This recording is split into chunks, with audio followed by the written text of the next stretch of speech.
Olá, meninas transformadas, mulheres abençoadas de Jesus. Nós estamos no nosso momento de recesso aí, mas como eu postei lá no grupo, Cindy também postou, nós vamos voltar no dia 24.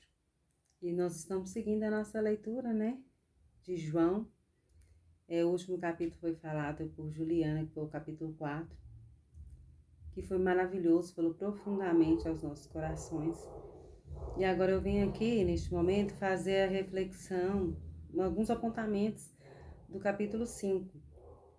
E nós vamos seguir então, para a gente ganhar tempo, e algumas que não estão em dia, colocar em dia.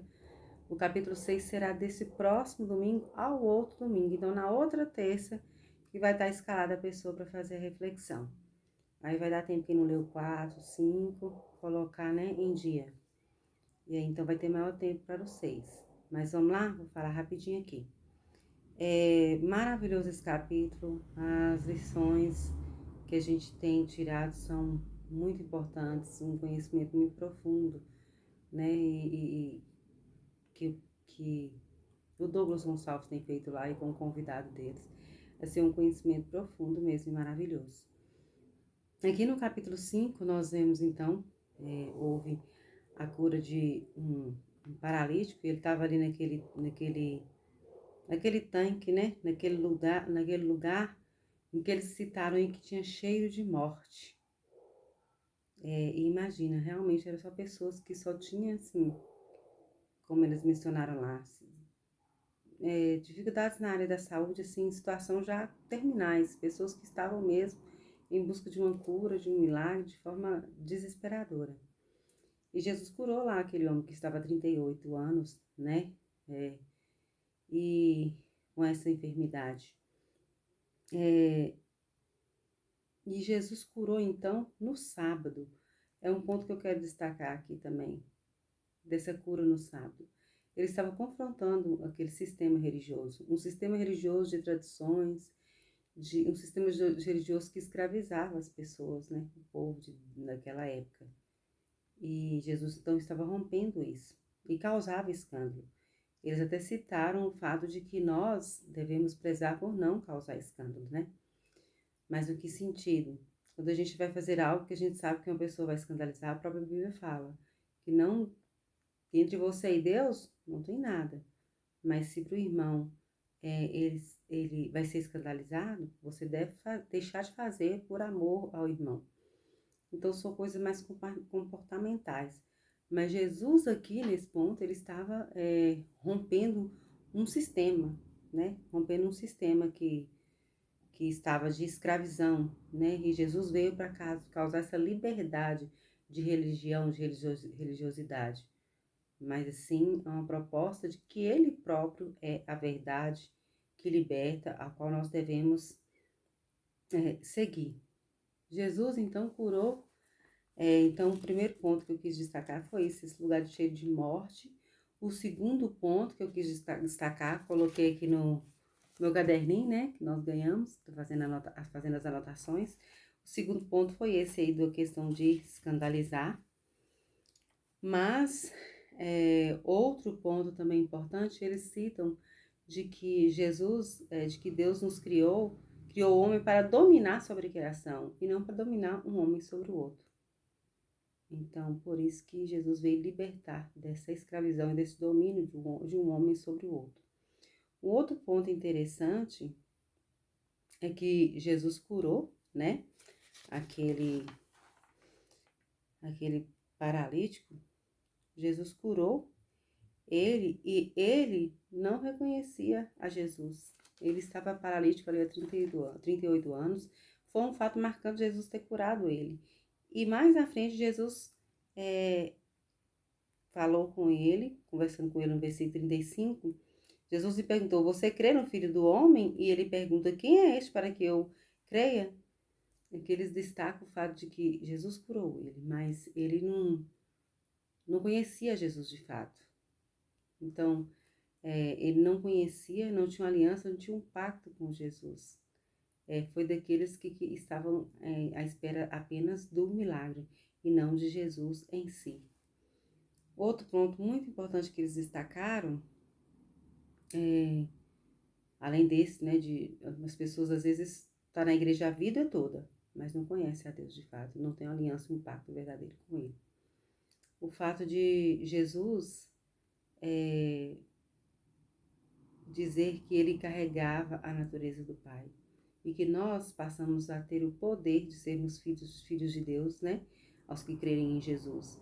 E passamos então a ter a natureza de Deus, essa essência de Deus dentro de nós. Mas não é porque temos a natureza de Deus é que nós vamos nos tornar Deus. E aí ele destaca que aquela cura lá daquele paralítico de 38 anos paralítico, ela representava a libertação, que diz em João 3,16 que Jesus veio para, né, salvar o mundo, o universo. Essa libertação desse sistema é para além. Era uma simbologia ali que a libertação no sentido universal. Outro ponto que ele destaca aqui, são 7 pontos que eu quero destacar, estou no 6º. É o fato de que Jesus, ele se movia não por demandas, mas ele não se movia sob pressão, mas ele se movia naquilo que Deus estava fazendo, mas pelos propósitos de Deus. A mesma coisa somos nós. Nós, às vezes, surge uma demanda, surge uma situação, algo para resolver, a gente sai resolvendo, e às vezes a gente não parou para orar e ver qual é a direção de Deus, o que Deus quer direcionar em relação a determinado assunto, a determinada situação. Então, Jesus, que era Jesus, sempre orava. Jesus, que era Jesus, fazia só aquilo que era a vontade de Deus. Ele não se movia por demanda e por pressão. Ele movia somente para o propósito de Deus, por aquilo que Deus estava fazendo no mundo. E nós não devemos estar fora daquilo que Deus está fazendo no mundo.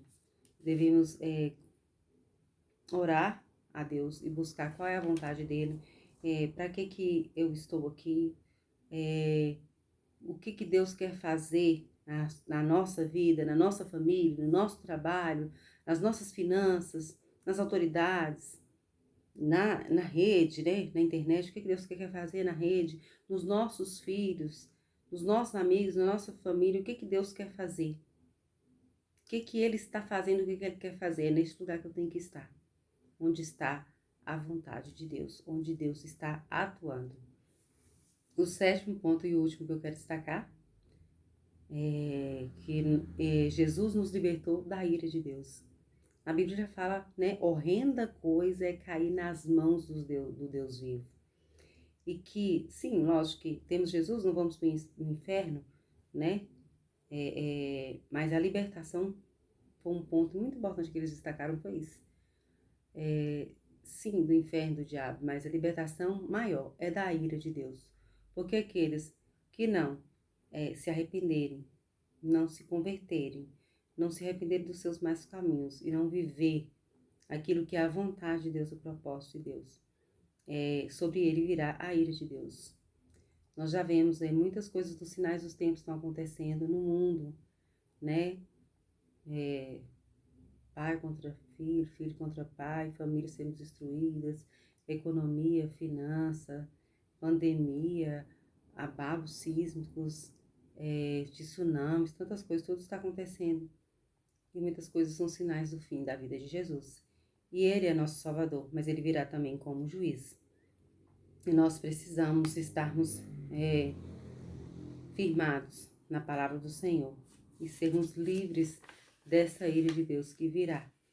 Então, nos postarmos como lâmpadas, né? Sermos lâmpadas que produz luz, sermos testemunho que iluminam, porque a gente não tem tempo a perder. A gente precisa levar muitos a conhecer Jesus Cristo como o único suficiente Salvador. Nós precisamos nos libertar de querer glória para nós mesmos, aprovação de pessoas, privilégio, prestígio, de viver em busca de tantas coisas aqui deste mundo, mas vivermos aquilo que Deus tem como propósito dele para as nossas vidas. E o propósito de Deus maior para as nossas vidas. Todos temos um chamado de sermos testemunhas, de sermos transformadas para transformar. Desculpe se ficou longo, um forte abraço, Deus abençoe, um beijo, saúde. Saudade de vocês.